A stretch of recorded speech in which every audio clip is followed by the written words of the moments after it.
Americans spend on average 11 hours each day consuming digital media, mostly through the use of smart devices.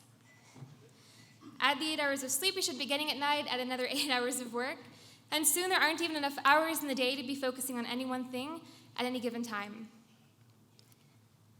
A couple weeks ago, I was in a coffee shop, and I saw the cutest little grandma and presumably her daughter. And I thought, wow, it's not every day you get 3 generations of women together in a room having a conversation. But the entire time, the young daughter was glued to her iPad, probably posting yet another selfie. And I thought, what a shame. That evening when I got home, I realized that I had allowed an unconscious bias of mine to seep through in that moment at the coffee shop. And my unconscious bias apparently dictates that the use of technology in a social setting, or basically anywhere other than a desk at work, means that the user is doing something useless with his or her time. They're stalking people on Facebook, they're deciding who's hot or not, they're reading up on Kim Kardashian, or they're playing Angry Birds, and that made me angry. But those were assumptions that I was making. What if that girl was helping to free child slaves all the way in Ghana by mapping signs of the fishing industry on Lake Volta, which is a systemic site of child slavery?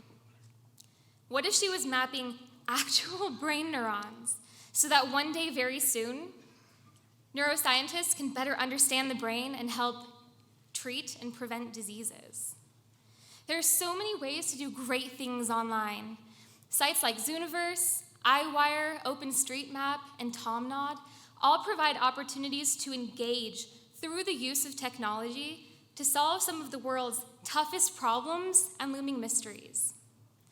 They work by taking a large, complex problem and breaking them down into small micro-tasks that can be accomplished by the average person on their iPhone. And I'm talking simple, don't worry. Yes or no questions like, is there a monkey in this picture? Or a simple directive asking you to draw the outline of a building that you see in an image. But probably the best part is that you don't even have to change your habits surrounding your use of smart devices. You can accomplish these simple tasks while at work, or while waiting on RTD to arrive, or yes, even while sitting on the toilet.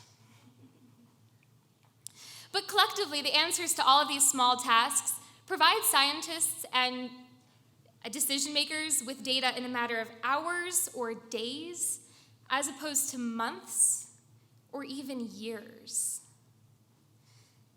Data from these crowdsourced projects are helping astronomers understand how galaxies are formed.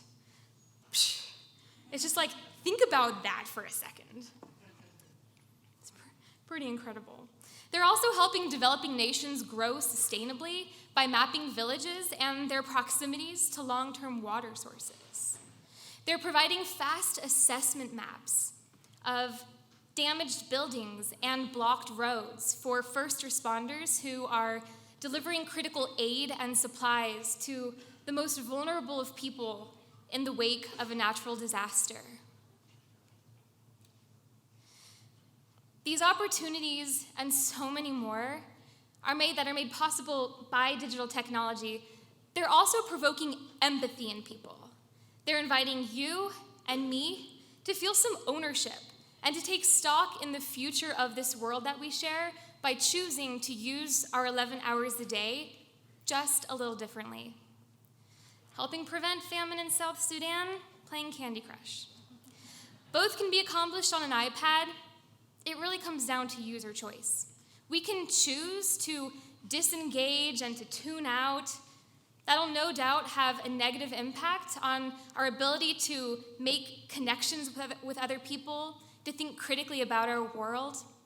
Or we can choose to contribute to causes that benefit humanity, ones that grow our reality bubbles, to attempt to understand the reality of others and have an effect, a real effect on the ground in the world. So I challenge you, Boulder. I challenge you to change the way that you think about and use technology throughout your day, starting right now.